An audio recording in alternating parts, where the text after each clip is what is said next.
అందరికీ నమస్కారం. ఈరోజు కథ అపాత్రదానం. రచన ముల్లపూడి సీతగారు. ఇంకా స్టోరీలోకి వెళ్ళిపోదామా?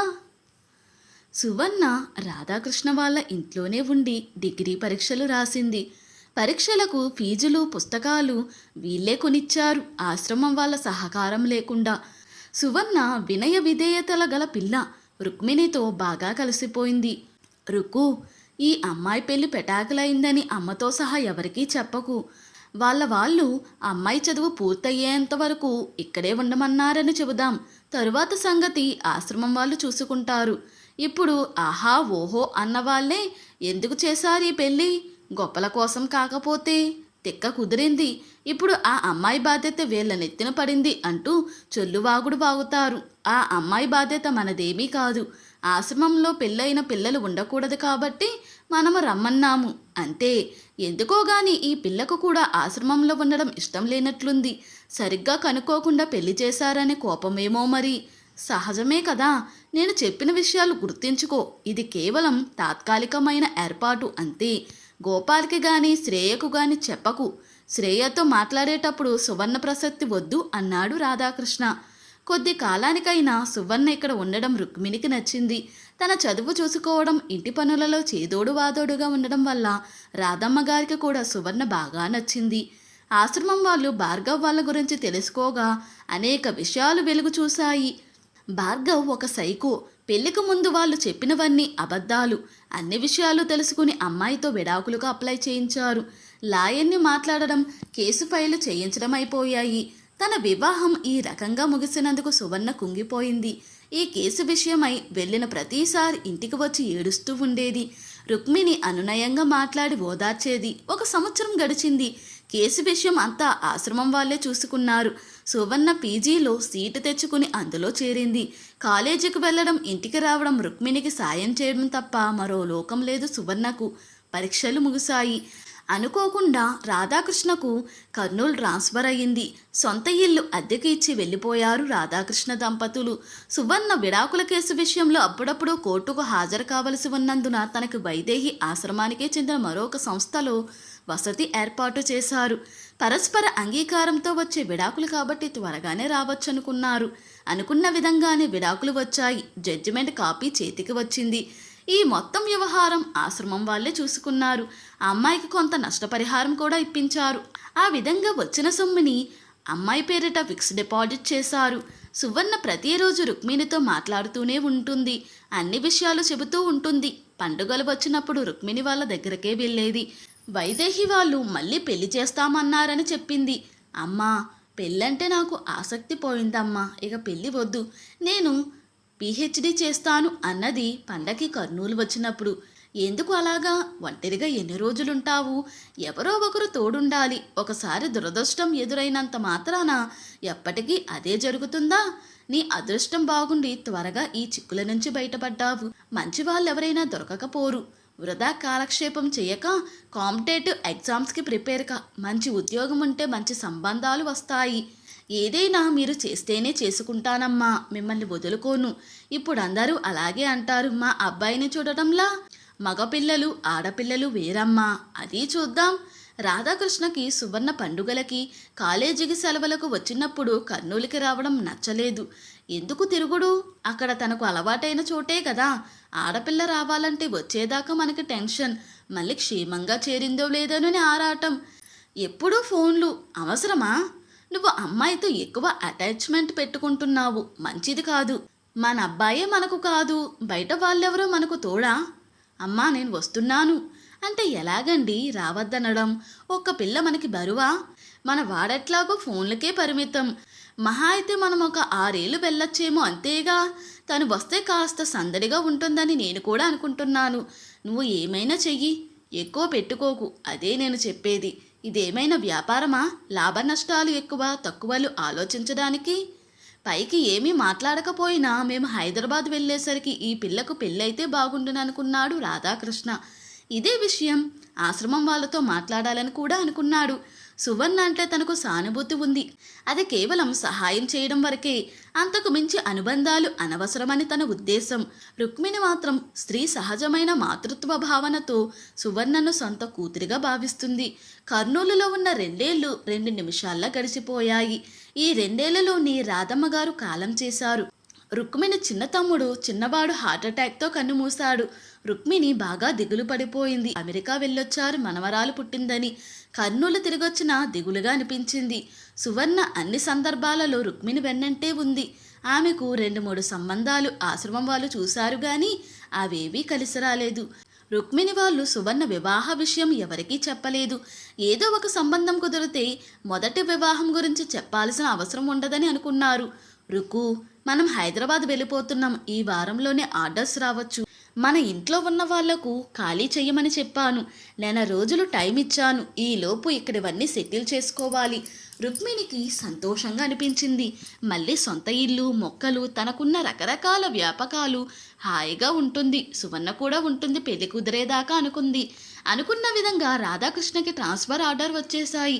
మళ్ళీ హైదరాబాద్ వచ్చేశారు. ఇల్లు బాగు చేయించుకుని సత్యనారాయణ వ్రతం చేసుకున్నారు. అంతా బాగానే ఉంది. కానీ సువర్ణ తమతో పాటు ఉండడానికి రాధాకృష్ణ ఒప్పుకోలేదు. అంతకుముందే సువర్ణ పీజీ పూర్తి చేసి ఉద్యోగాన్వేషణలో ఉంది. కొంచెం తెలిసిన వాళ్ళు ఎవరైనా ఉంటే చెప్పండి అని ఆశ్రమం వాళ్ళు అడిగారు రాధాకృష్ణని. నగర శివారులలో ఉన్న ఒక పెద్ద కాలేజీలో ఉద్యోగం వేయించాడు రాధాకృష్ణ.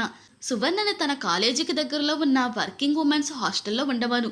మన ఇంట్లో వద్దు. తనకి పెళ్ళయిందని మన కాలనీలో బంధువర్గంలో అందరికీ తెలుసు. ఇన్ని రోజుల నుంచి చదువని అదని ఇదని అందరికీ చెబుతూ వస్తున్నాం. ఇప్పుడు ఇంకా మన ఇంట్లోనే ఉంటే రకరకాల ప్రశ్నలు ఎదురవుతాయి. అందరికీ నిజం చెప్పి తనని చిన్నబుచ్చలేము. అందుకే తనకి వేరే సంబంధం కుదిరి మళ్ళీ వివాహం జరిగే వరకు మన ఇంటికి ఎక్కువ రాకుండా ఉంటే మంచిది. అవునండి, మీరు చెప్పింది నిజం. సువర్ణ రాగానే అందరూ మీ వారేరి, ఏమైనా విశేషమా అని అడుగుతూ ఉంటారు. తాను చిన్నబుచ్చుకుని బాధపడుతూ ఉంటుంది. అందుకే తనే అన్నది నేను ఎక్కడైనా ఇల్లు తీసుకుని ఉంటానని అని చెప్పింది రుక్మిణి. సమస్య పరిష్కారమైనందున ముగ్గురు సంతోషించారు. ఇల్లు వెతకడంలోనూ అందులో చేరడంలోనూ రుక్మిణి పూర్తి సహకారం అందజేసింది. ఆ ఇల్లు కాలేజీకి బాగా దగ్గర. ఫ్యాకల్టీ బస్సు సౌకర్యం ఉంది రావడానికి పోవడానికి. తనకు వచ్చే జీతం తక్కువైనా ఒక్కతే కాబట్టి సరిపోతుంది. వరుసగా సెలవులు వచ్చినప్పుడు పండుగలప్పుడు రుక్మిణి దగ్గరికి వచ్చేసేది సువర్ణ. రుక్మిణికి కూడా అమ్మాయి వస్తూ పోతూ ఉంటే సందడిగా అనిపిస్తుండేది. గోపాల్ ఫోన్ చేసినా చెయ్యకపోయినా సువర్ణ మాత్రం తప్పనిసరిగా రోజు 2 పూటలా మాట్లాడాల్సిందే. ఆ విధంగా రుక్మిణి వాళ్ళ బంధువర్గానికి కూడా సువర్ణ అలవాటైపోయింది. అప్పుడే రుక్మిణి వాళ్ళు హైదరాబాద్ వచ్చి 2 నెలలు గడిచాయి. కరోనా ప్రభావం తీవ్రంగా ఉండడం వల్ల దేశవ్యాప్తంగా లాక్డౌన్ విధించారు. సువర్ణ కాలేజీ మూతపడింది. మళ్ళీ ఎప్పుడు తెరుస్తారో తెలియని పరిస్థితి. లాక్డౌన్ కాలానికి జీతాలు కూడా చెల్లించలేని పరిస్థితి. తప్పనిసరి పరిస్థితులలో సువర్ణ ఫోన్ చేసింది రుక్మిణికి. అమ్మా, నేను ఇంటికి వస్తాను. ఇక్కడ ఒక్కదాన్నే ఉండడం కష్టంగా ఉంది. పగలంతా ఖాళీ. రాత్రిపూట నిద్ర పట్టక భయంగా ఉంది. ఇంటి వాళ్ళు పైన ఎక్కడో ఉంటారు. అంతేగాక ఇంట్లో ఏమీ లేవు, చేతిలో డబ్బులు లేవు అంటూ వెక్కిళ్ళు పెట్టింది. అయ్యో అలాగా, మరి రాకపోయావు ఇంటికి? అవతల నుండి మాట లేదు, ఏడుస్తున్న శబ్దం తప్ప. ఏడవకు సువర్ణ, వచ్చేసేయ్. సరే అమ్మా అని సువర్ణ వచ్చేసింది. లాక్డౌన్ కొనసాగుతూనే ఉంది. ఒకరోజు మధ్యాహ్నం భోజనాలయ్యాక వంటిల్లు సర్దుకుని కాసేపు నడుం వాల్దామని గదిలోకి వచ్చింది రుక్మిణి. సువర్ణ కూడా వచ్చి తలుపు పట్టుకుని నిలుచుని అమ్మా అంది ప్రత్యేకంగా ఏదో చెప్పాలని వచ్చినట్లు. ఏం కావాలి సువర్ణ? ఒక విషయంలో మీ సహాయం కావాలి. చెప్పు. వైదేహి వాళ్ళు నాకు కొన్ని సంబంధాలు చూశారు, కానీ కలిసి రాలేదు కదమ్మా. అవును, అయితే సంబంధాలు మీరే చూడొచ్చు కదమ్మా. నువ్వు కూడా మా పిల్లవైతే మా బంధువులలో గాని తెలిసిన వాళ్ళల్లో గాని చూద్దును. ఈ మధ్యన అందరికీ జాతకాలు పిచ్చి బాగా ముదిరింది. ఎవరు ఒప్పుకుంటారు?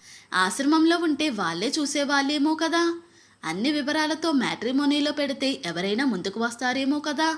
నా కోసం ఒక్క ప్రయత్నం చెయ్యండమ్మా. ఫలితం ఎలా ఉన్నా సరే. సరే, మరి నీ తరపున నిలబడి మాట్లాడే వాళ్ళెవరు? మీ అక్క వాళ్ళు వస్తారా? నాకెవరూ లేదమ్మా. ఆశ్రమంలోనే పెరిగి పెద్దయ్యాం. ఇక రెండోసారి పిల్లంటే వాళ్ళ మీద భారం మోపడమే కదా. ఈ విషయం బయటకు పొక్కితే ఆశ్రమానికి మంచిది కాదు కదమ్మా. అందుకే అక్కడ ఉండట్లేదు నేను. నా వల్ల అందరికీ సమస్యలే, మీకు కూడా. జీవితాంతం ఒంటరిగా ఉండలేను, అలాగని మీకు భారం కాలేను. నా కోసం ఒక్కసారి వాక్యం పూర్తి చేయలేక దుఃఖంతో గొంతు పూడుకుపోగా ఆగిపోయింది సువర్ణ. నాన్నని అడిగి చూస్తాను, అప్లోడ్ చేయమంటే చేస్తాను అన్నదే కానీ భర్తను అడగాలంటే భయం వేసింది రుక్మిణికి. సువర్ణను ఇక్కడ ఉండమనడమే విధిలేక అందులో మళ్ళీ పెళ్లి ప్రయత్నాలంటే ఏమంటారోనని భయం. మెల్లగా విషయం భర్త చెవిని వేసింది. ముందు అప్లోడ్ చేయి, ప్రొఫైల్ తయారు చేసి వచ్చే రెస్పాన్స్ బట్టి డబ్బులు కడదాం. వెంటనే మ్యాట్రిమోనీలో సువర్ణ ప్రొఫైల్ పెట్టింది రుక్మిణి తన ఫోన్ నెంబర్ ఇచ్చి. పెళ్లి సంబంధాలు రాసాగాయి. పెళ్లి ఎవరు చేయాలి అనే ప్రశ్న వచ్చింది. మనమే చేద్దామండి. ఎప్పటికీ అదే అవుతుందా ఏమిటి? మనకి కలిసిన వాళ్ళైతే మనం చేద్దాం, వేరే వాళ్ళైతే అది సువర్ణ నిర్ణయించుకుంటుంది అంది రుక్మిణి. వేరే వాళ్ళను నేను చేసుకోనమ్మా, మీరు ఎవరిని చేసుకోమంటే వాళ్ళనే చేసుకుంటాను. నేను పసిపిల్లగా ఉన్నప్పటి నుంచి మా ఇళ్లలో తినేవి అలవాటు కాలేదు. ఆశ్రమంలో ఉండబట్టి ఇప్పుడు మీ దగ్గర ఉన్నా కాబట్టి మీ పిల్లని అనుకోండి. రుక్మిణి సంతోషించింది సువర్ణ మాటల. తనకు కూతురు లేని లోటు తీరిందనుకుంది. చాలామంది వచ్చారు ముందు. ప్రతి వారం పెళ్లి చూపులు అన్నట్లుగా జరిగాయి.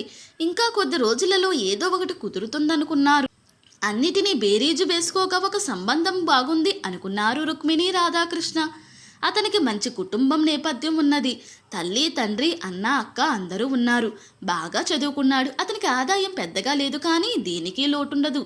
కానీ వాళ్ళ ఊరు రాజమండ్రి దగ్గర, హైదరాబాద్కి దూరం. నువ్వేమంటావమ్మా?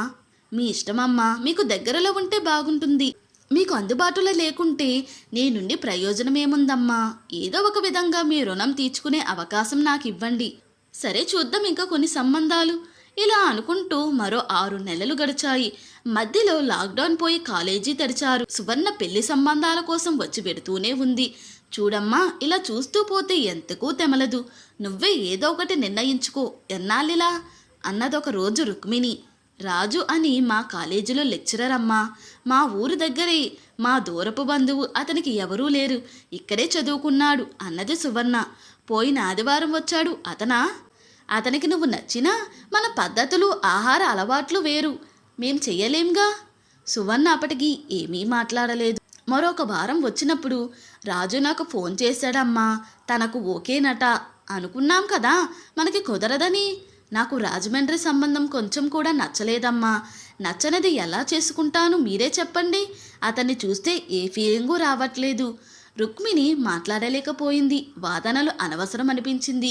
రెండోసారి లాక్డౌన్ వచ్చినందువల్ల మళ్ళీ కాలేజీ మూసేశారు. సువర్ణ నెల రోజులుగా ఇక్కడే ఉంది. ఒకరోజు పొద్దున్నే రాజమండ్రి వాళ్ళ నుంచి ఫోన్ వచ్చింది. 1-2 నెలలలో వివాహం చేయమని. ఆశ్రమం వాళ్ళని తీసుకుని అబ్బాయి ఇంటికి వెళ్ళి ముహూర్తం పెట్టుకుందామనుకున్నాడు రాధాకృష్ణ. సువర్ణకి నచ్చలేదని చెప్పింది రుక్మిణి. వారం రోజుల తరువాత నేను వెళతానమ్మా, కాలేజీ తెరుస్తున్నారట, మమ్మల్ని రమ్మన్నారు. సరే, వెళ్ళేటప్పుడు డబ్బులు తీసుకెళ్ళు, నీ దగ్గర ఏమీ లేవుగా అన్నది రుక్మిణి. సువర్ణ సంతోషంగా రాధాకృష్ణ ఇచ్చిన డబ్బులు, రుక్మిణి కట్టించిన పచ్చళ్ళు, పిండి వంటలు తీసుకుని వెళ్ళింది. తరువాత 2-3 నెలలు సువర్ణ ఇంటికి రాలేదు. కాలేజీలో పని ఎక్కువగా ఉంటుందని చెప్పింది. ఫోన్ చేయడం కూడా చాలా తగ్గించింది. ఇంతకీ సువర్ణ తనకి నచ్చిన అబ్బాయిని వివాహం చేసుకుందా, లేదా రాధాకృష్ణ కుదిర్చిన రాజమండ్రి సంబంధం చేసుకుందా? తరువాయి భాగంలో తెలుసుకుందాం. ఇంతటితో ఈ స్టోరీ ముగిసింది. ఈ స్టోరీ కనుక మీకు నచ్చినట్లయితే, మరియు నా ఎక్స్ప్లెనేషన్ కనుక మీకు నచ్చినట్లయితే, ప్లీజ్ లైక్, షేర్, సబ్స్క్రైబ్.